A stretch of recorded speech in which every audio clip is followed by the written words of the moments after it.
The wheels of my bike, they weave through the earth made soft by the spring rains. Their rhythm on the packed gravel is a calming voice as I head southwest out of my hometown here in Bentonville, Arkansas, towards the Great Plains. It's the second Sunday of April here in the Ozarks of northwest Arkansas, and predictably, I find myself out on the gravel roads seeking to clear my mind.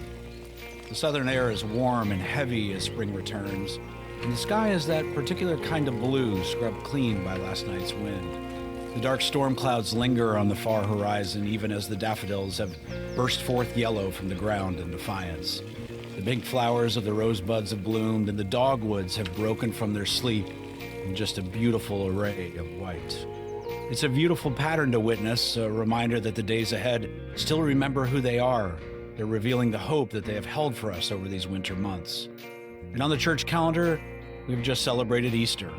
However, in the earth, the spring equinox arrived first, as this complexity of religious tradition is once again entangled with the liturgy of the earth, I think both calling out to be reunited.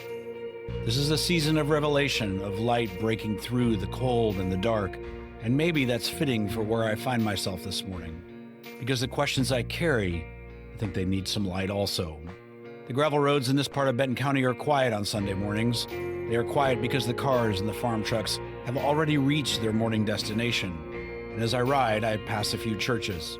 Their parking lots full of cars lined up along dirt roads, with people inside doing what people have always done in this region for nearly 200 years, worshiping, singing, and listening to a preacher explain the promise of salvation. And so together, maybe we're all seeking something of another understanding. And as I remember everything we've explored over the last 2 seasons, the voices start to speak to me again about the land inviting me into the stories that are held here. The buffalo traces and the trading routes, the path of the Trail of Tears, and the layered histories beneath the gravel roads that I ride. All of these pathways seem to lead to different kinds of destinations. And here, the borders and the blood in the ground and the forgotten headstones and the people displaced, the mythologies we've created and the ones that we've forgotten, all of the voices that have shaped this place and all of the voices that have been silenced. Their ringing is something I can't ignore. But here outside this church, I can almost hear the voices coming from inside the building, the voices that sing and pray that aren't silent today, and I know they won't be silent in the shaping of this place as Sunday turns to Monday. Here, where the sky holds a particular kind of honesty that neither leans towards darkness nor towards light, but holds in a perfect union, a trembling balance. This is where the liturgy of the earth and humankind runs through all of it. Like those inside the building, I come here seeking something more, a presence I've felt before but lately can only be found in the quiet rhythm of my breathing that is exaggerated as my legs push me through these rolling Ozark hills. So this morning, passing these churches with their full parking lots and steeples breaking the balance of the sky, I guess we both make a vertical claim that eventually returns against a horizontal reckoning. I wonder what is happening inside of those walls. What faith questions are they finding answers to? And when they leave this church, how do those answers shape the way that they see their home and their neighbors and the work to form this community that we all share? The role of the church in America, especially here in the American South, it has always both fascinated and troubled me. I grew up in what people call the Bible Belt, the sun-hammered arc of the American South from Texas to the Carolinas, where steeples outnumber stoplights, and the question is never whether someone believes, but where they practice that belief today. It is a place where Protestant Christianity has shaped not just Sunday mornings, but politics and culture, education and economics, the very fabric of daily life. Arkansas seems to be where the Bible Belt was driven into the hills like a fence post, driven deep into the Ozark rock until the stone bled. And the people who swung that hammer, they called the blood that followed holy, because before anything was built in these hills, the church was here creating a foundation. The Spanish Catholics came first, with De Soto's expedition driving across into the red ground of the Mississippi River Valley, and held what many may believe is the first Christian worship service on this land. But the colonizers' faith didn't take root then, but the seed was in the ground, pressed into the earth as a claim upon the place that already belonged to someone else. About 130 years later, the French Jesuits arrived, and this was the religious order that first encountered the Quapaw people and somehow mangled the name Arkansas from it. And at the time, French and Spanish colonial law had prohibited Protestant worship in these territories. But after the Louisiana Purchase, American Protestants began flowing into Arkansas. This is when the circuit riders came and the Second Great Awakening swept the Arkansas landscape like a storm. Camp meetings in the clearings, brush arbors in the hollows, men on horseback riding 200, sometimes 600 miles to preach their gospel to people who had nothing but land and a hunger for meaning. The theology that they carried was radical for its time: free will, personal transformation, and the idea that any person could walk directly into the presence of God. That slowly became the spiritual DNA of the Ozarks. In 1826, the Cumberland Presbyterians arrived at Cane Hill, 2 years before Washington County existed, 10 years before Arkansas was a state. The church never followed what they called civilization into these hills. It arrived first, and everything grew up around it. In early 1840, the Methodist Society organized in Bentonville before there were proper streets, before the square was platted, and they met where they could, argued about God, and they built something together. And Springdale didn't begin as a town that later got a church. It began as a settlement gathered around a congregation called Shiloh. Once again, the church came and the town was built around it. The church, well, it always came first. The French-Jewish sociologist Émile Durkheim, seeking a framework for understanding the religious nature of humanity, wrote that religion reveals something essential and permanent about what it means to be human, not a phase of civilization, but its foundation. And the Ozarks proved that framework in its rawest form. In this lawless, unincorporated place, here the church was the first institution, and the first structure that it built was one of meaning. The first claim it made is that something here was worth gathering around. Before the courthouses, before the schools and the banks, there was the congregation. And these religious congregations put to work, creating the first two structures of this place: structure of meaning and the structure of power. Because we cannot talk about religion without naming it as such, a system of both meaning and power. The history of that power was first exercised in the removal of indigenous people. The Osage, Quapaw, and the Caddo, they had hunted in these hills for millennia. The Cherokee had been pushed here and then pushed again, and while the settlers were raising their first sanctuaries on the banks of the Ozark Creeks, the United States government was marching thousands of Cherokee people west on the Trail of Tears, through Fayetteville, through Bentonville, and past the very ground where these congregations stood. And then on Sunday, they held services again. The church didn't just arrive on someone else's land. It arrived thanking God for the land it believed it was given. And that was the first wound. And everything that follows after that was its echo. And then after removal, the institution of slavery came to these hills, and with it power was asserted and meaning was called into question. And in 1844, the question of slavery within the First United Methodist congregation became a question that it could not answer together, and it tore them in two. That same year, 7 Irish immigrant families founded what would become St. Joseph's Catholic Church in Fayetteville, a small log cabin east of town, the oldest continuous Catholic community in northwest Arkansas, built on land that they would never leave. Their first sacrament of baptism was given to enslaved people brought here against their will. And in 1848, St. Paul's Episcopal organized just down the road, the congregation eventually rising one of the oldest surviving church congregations in the city. These institutions were present at the founding. They watched Arkansas become a state, they buried the dead of the Civil War, and they held the contradictions of this place inside their walls, and they called it worship. The circuit riders who preached free will and transformation rode through a society built on forced labor. Enslaved people heard sermons about obedience, but what they did in response was build something else entirely. In the hollows, in the woods, in the spaces beyond the site of enslavers, they gathered in what historians called the invisible institution. Hush harbors, secret meetings, where iron pots were pressed against cabin doors to muffle prayer. There, a different kind of gospel was preached. Not obedience, but exodus. Not acceptance, but deliverance. The same Bible held by hands that had every reason to find something different in it. In 1845, the Southern Baptist Convention formed explicitly to defend the institution of slavery. And when the Arkansas Baptist State Convention organized in 1848, they did so as a Southern denomination. The Baptists would eventually become dominant here, and the church they built was on that foundation. Then the war came and ended, and the invisible institution, it stepped into the light. In 1865, a man named Squire Jehagan, freed from bondage, organized a Baptist congregation on South Willow Avenue in Fayetteville. And by 1884, Black residents had built a brick Methodist church with their own hands that still stands today. These churches became the infrastructure for everything else, sustaining schools when white opposition nearly killed them, housing fraternal organizations, anchoring a civic life that was barely acknowledged. A nursery in the Methodist church became the first Head Start program. And when the University of Arkansas admitted black students but refused to house them, these churches took them in. And in 1954, when Fayetteville desegregated its school districts, all 7 students who had integrated in high school came from this community, from these churches, from this stretch of Willow Avenue.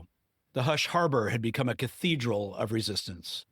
And in 1878, a yellow fever epidemic drove a family from Tennessee to Conway County, Arkansas. Their son, Charles Mason, he was baptized in Arkansas, but the Baptists expelled him for his holiness preaching. And then in 1897, walking a street in Little Rock, Mason received a vision, the name, the Church of God in Christ, today the 4th largest Christian denomination in America. And in April of 1914, 300 Pentecostal ministers gathered at the Grand Opera House in Hot Springs. Mason preached, and from that gathering emerged the Assemblies of God, now the largest Pentecostal fellowship in the world. Arkansas was the birthplace of 2 of the most consequential religious movements in American Christianity. But the church that could birth liberation could also baptize hatred. The church has always seemed to be on both sides of history. In the 1920s, the KKK established more than 150 chapters across Arkansas. Little Rock, a seat of power second only to Atlanta. Here in this state, the Klan made Sunday visits to Protestant churches, praising ministers, offering gifts of money. Their moral agenda was to sell respectability, wrapping its violence in the language of Protestant moral reform, sobriety, purity, order, and the protection of the Christian home, which aligns seamlessly with dominant Protestant culture. The church just didn't exist within the Klan in too many places. It welcomed it through the front door. And the Klan's primary target in Arkansas wasn't only black Arkansans, it was also Catholics, which means that the Irish immigrant families who founded St. Joseph in 1844, who had built their log cabin church in the Ozark Hills as an act of faith and survival, found themselves a century later the named enemies of Protestant white nationalism, operating inside the walls of the very churches these neighbors attended. The same soil, the same faith, opposite sides of the same wound. Accommodation and resistance, always in the same building, always reading the same text, always arriving at different conclusions about what it meant and who it was for. That same faith that sent missionaries to these Ozark Hills also sent defenders of the Confederacy to Pea Ridge. The same camp meetings that welcomed all souls also enforced the color line. The same churches that preached the equal dignity of every person before God built separate sanctuaries for black and white believers. This faith in the South has sometimes been used for a negative influence. It's sometimes been used to justify violence, enforce hierarchy, and it's blessed injustice. And I have to sit with that. I can't pretend that my tradition is innocent. But faith has also been a source of good. It built schools where there was none. It created hospitals and orphanages, mutual aid networks. It sustained people through slavery, through war, through poverty, through grief. And the black church, born in the invisible churches of enslaved people, became the institutions that made the civil rights movement possible. Both things are true, and holding both is hard. The church was the first institution to call the Ozarks home. It shaped everything: the beauty, the courage, the violence, and the grace. Durkheim was right. Religion reveals something permanent about humanity. Here in these unsettled Ozarks, it revealed all of it, all at once, with nowhere left to hide. And this is what this season is about. The churches here are the institutions that stretch all the way to the beginning and yet are still speaking into what this place is and what it is becoming. But this is not the whole story, because that story is still being written. And over the centuries, I want to understand how this history still shapes us today. Faith has shaped our mythologies, the stories we tell ourselves about who we are and why we're here. Faith has shaped our state and our region, from the founding of the earliest institutions to the debates that are happening right now in city council chambers, school boards, and their state legislature. This same story of faith that holds both unthinkable tragedy also proclaims the power of healing and repair and reconciliation. And that same faith has shaped me also. I would consider myself a person of faith, and I also understand why others may question that. I grew up in evangelical Christianity, in churches that taught me how to love God and love my neighbor, to seek justice, to walk humbly, and yet all of the duality of that church can be found in me as well, as I have both pursued and failed greatly in doing all of the things that I profess to believe. But I have to be honest, the Christian landscape that I see today, I don't recognize it. One of us has changed, maybe both of us. It's become entangled with things that I don't recognize, and I find myself asking questions I never thought I'd ask. How did we get here? How did a faith rooted in love become, in some expressions, a faith rooted in fear? I've asked these questions in faith communities before, and I have to be honest, that hasn't always gone well. I've been told that I'm asking the wrong questions. I've been made to feel like my curiosity was a threat. I've watched friends and family walk away from faith entirely because the questions weren't welcome. But I've also found faith communities now that hold space for these questions, a community that believes faith and doubt can coexist, a community that trusts our ideas of God are big enough to handle our hardest wandering. And so this season is that collective journey to keep asking these questions. As I continue over the gravel roads and pass another small country church, white clapboard, cemetery beside it, families buried there going back generations, I find myself arriving at what feels like the central question of this season. How has faith worked to shape the foundations of this place? How is it shaping welcoming, belonging, and inclusion in our community today? I wonder if I walked in those doors, would I be welcome? What if I didn't believe everything that they believed? Could I belong even if I didn't believe? Or is my belief the condition of my belonging? That question matters to me personally, but it matters beyond me, because what we believe about God shapes what we believe about each other. This isn't a question about whether faith is true or false. We can free ourselves of that question, because the reality is that this expression of faith in our community, it has an impact, and that impact is real. So we can begin this season with the posture that this faith is real because we experience the evidence of its impact every day. This is the communal theology of place that I've been seeking, the place where we understand how what we believe about ourselves, each other, and our place converge. Because the faith practiced in these churches, it doesn't stay inside these walls. It goes out into school board meetings and city councils. It shapes hiring decisions and housing policies. It determines who gets helped and who gets overlooked. We saw it in our election mini-series before, in conversations with elected officials, about how others are wrestling with what it means to be a person of faith in public life. We've seen it in our city council chambers when faith was front and center in debates about public art and public values. At some point in these council meetings, I realized we weren't debating the colors of paint that were being used. We were debating whose version of God should direct the affairs of our city. We see it every time someone invokes God to justify a policy or condemn a neighbor. We see it today in Arkansas, as it was reported to be the state at the top of the list of Christian nationalism syncretism, and that didn't emerge out of nowhere. How does a personal faith turn into an institutional faith? That's what I want to understand. Where does the process of enculturation inform how we act, what we believe, and how do faith communities influence these spaces? How does the power of faith in religious institutions create the rhythms of our community and the posture of welcome in ways that we do not recognize? And I'm coming to understand that the most dangerous liturgy is the one that you don't know that you're practicing. And so over the past 2 seasons, the role of faith has been an undercurrent in almost every conversation. Our guests have mentioned it, referenced it, and sometimes wrestled with it openly.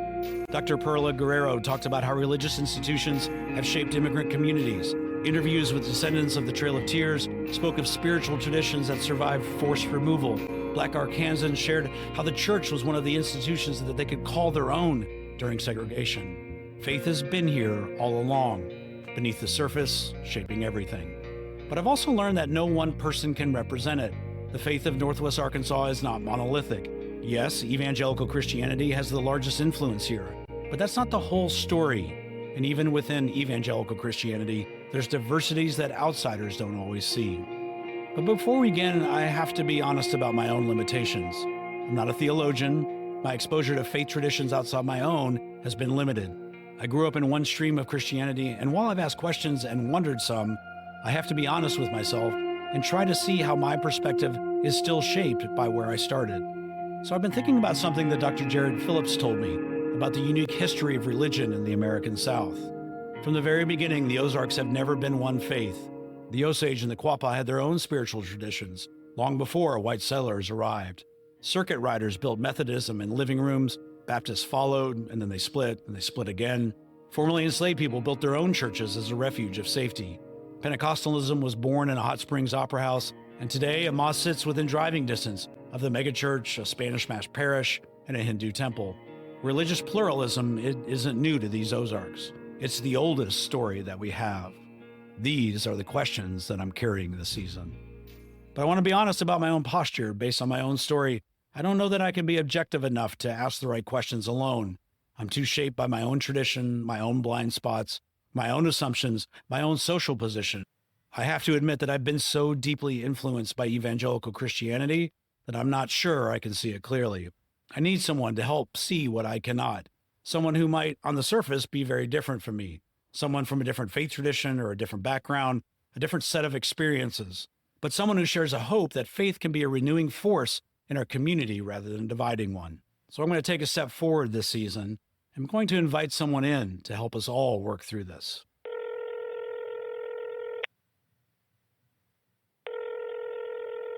Hey, Mike. Hey, Monica, how you doing today? I'm great. Hey, I want to have a conversation with you about this idea of faith in Northwest Arkansas that you and I have been talking about for a while, and I know this may be a longer conversation, but I would really like to ask for your help.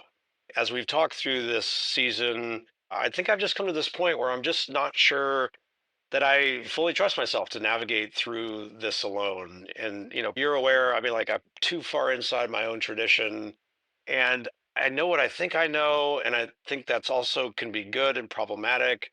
And I think I just want to ask if you'd be willing to help be someone who can help push back on those assumptions and bring perspectives that I don't have and tell me when I'm asking the wrong questions and someone who can lead this conversation when I don't know how to.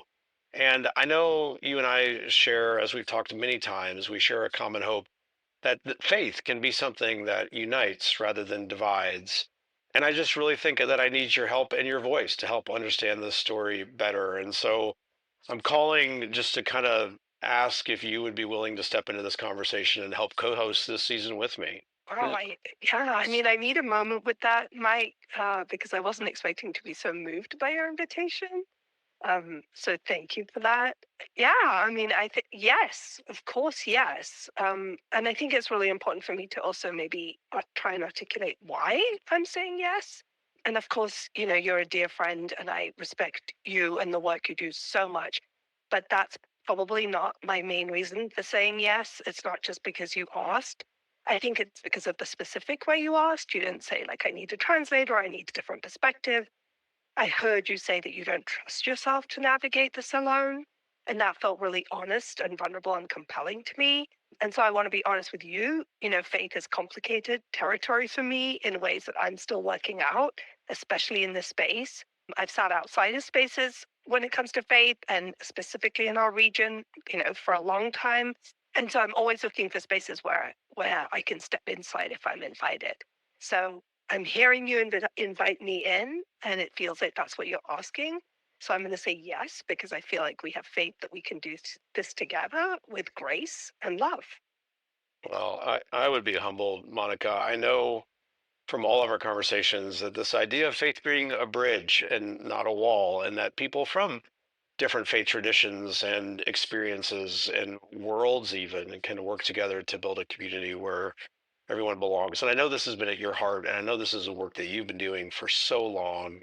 As I think through this season, I don't want to walk through this by myself, and I can't think of anybody better to help guide and lead all of us through these conversations. And so I would be humbled and grateful for us to walk down this road together. I really appreciate you naming that. And that feels like that's really the question, right? Can faith be a bridge and like not a barrier? And I think my answer is yes, it can. And I also hear a question underneath that, which is for me the question of, are we willing to get proximate, to be next to and walk alongside people who pray differently from us, or who might believe differently from us? I feel like the question is, will we lean towards encounters that might cost us something if, there's a potential promise of a possible greater reward of community and connection? And I think this region of all places, with everything it carries historically and everything it's becoming, this is exactly where we need to ask those questions out loud. So my answer is yes, and thank you so much for asking and inviting.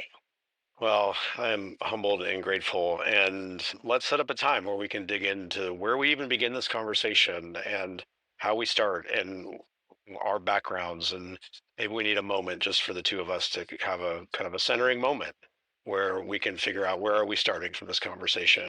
But maybe until we have that chance, I just want to say thank you, and I'm looking forward to this, and I can't wait to kind of work through this season with you. So thanks for saying yes. I'm humbled and grateful that you would do that.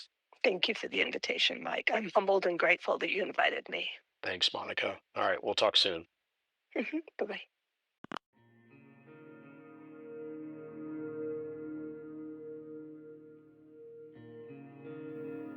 So on this gravel road from a warm April morning, I want to welcome you to Season 3 of The Underview, The Faith of Northwest Arkansas.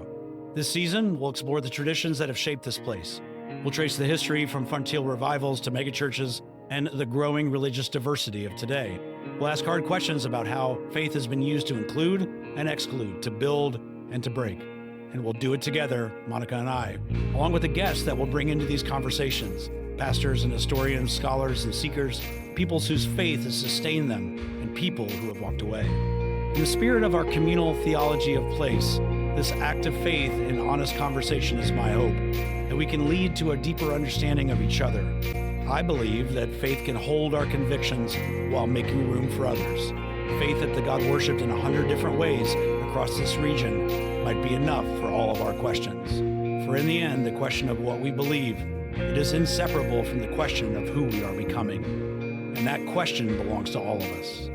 My name is Mike Rusch, and today we begin the exploration of the faith of Northwest Arkansas. You're listening to The Underview, an exploration in the shaping of our